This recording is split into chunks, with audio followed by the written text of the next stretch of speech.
జానపదం కొత్త ఆట నేర్చిందా పాపలాంటి లేత పదం పాఠశాలగా కూనలమ్మ జానపదం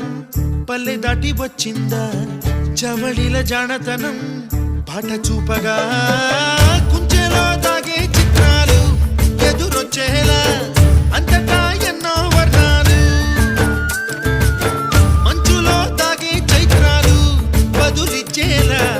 ఇంతలా ఏవో రాగాలు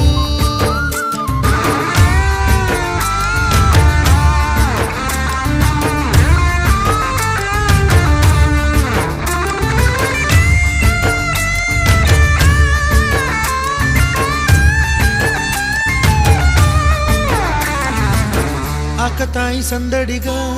ఆగలేని తొందరగా సాగుతున్న ఈ పయనం ఎంతవరకో రేపు వైపు ముందడుగా లేనిపోని దుందుడుగా రేగుతున్న ఈ వేగం ఎందుకొరకో మట్టికి మబ్బుకి ఈ వేళ దూరం ఎంతంటే లెక్కలే